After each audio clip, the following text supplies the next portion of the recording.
की बात प्रोसिक्यूशन की तरफ से कही गई थी, सीबीआई की तरफ से कही गई थी।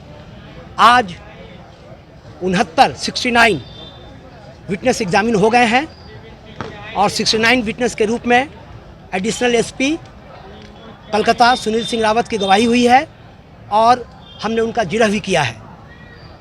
चूँकि चार्जशीट इन्हीं के द्वारा दाखिल किया गया था, इसलिए विस्तृत रूप में इनकी गवाही हुई और जिरह भी हुई है। सीबीआई ने अपनी गवाही बंद कर दी है, यानी प्रोसिक्यूशन का एविडेंस क्लोज हो गया है।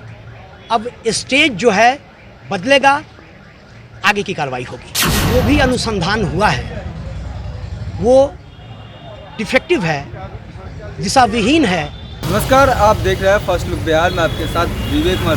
पत्रकार राजदेव रंजन हत्याकांड मामले में एडीजे 3 में सीबीआई के एडिशनल एसपी सुनील कुमार रावत की आज गवाही होने की थी, जिसको लेकर वो आए हुए थे। आज उनसे घंटों भर तक दोनों पक्षों के वकील उनसे पूछताछ की। वहीं उनके सीबीआई के जो साक्ष्य है उन पर कई तरीके के सवाल भी उठाए। आपको बता दें कि राजदेव रंजन हत्याकांड मामले में जितने भी गवाह थे उनकी गवाही होने के बाद आज सीबीआई के एडिशनल एसपी की गवाही हुई है।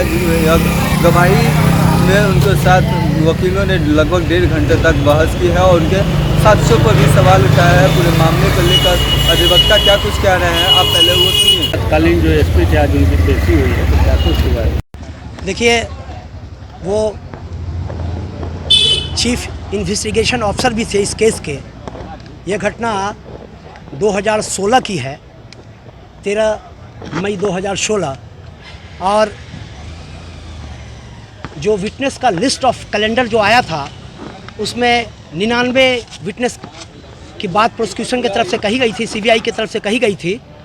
आज 69 विटनेस एग्जामिन हो गए हैं और 69 विटनेस के रूप में एडिशनल एसपी कलकत्ता सुनील सिंह रावत की गवाही हुई है और हमने उनका जिरह भी किया है।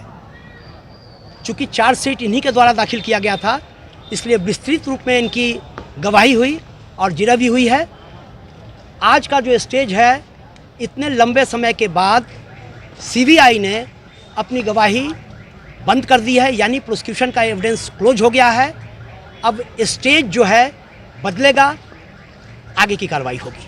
अब आगे इसमें क्या कुछ होगा? आगे स्टेटमेंट होगा और जो डिफेंस, जो बचाव पक्ष की ओर से जो विटनेस एग्जामिन करने होंगे वो आवेंगे, डॉक्यूमेंट्स आएगा, सारी बातें आएंगी न्यायालय के समक्ष।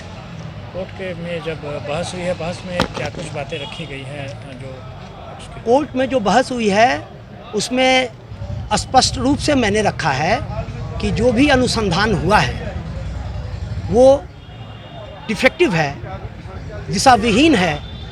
क्योंकि सिवान में जिस जगह यह घटना की बात कही जाती है और हिंदुस्तान का जो कार्यालय है हिंदी दैनिक का, उसके बीच कम से कम 25 जगह सीसीटीवी कैमरा लगा हुआ है, लेकिन सीसीटीवी की कहीं भी कोई बात नहीं आई है। कोई भी सीसीटीवी फुटेज की बात न्यायालय के समक्ष नहीं आई है। जितनी भी बातें आई है ये राजनीतिक रूप से जो है विद्वेष के कारण जो है ये घटना में इन अभियुक्तों को फंसाया गया है।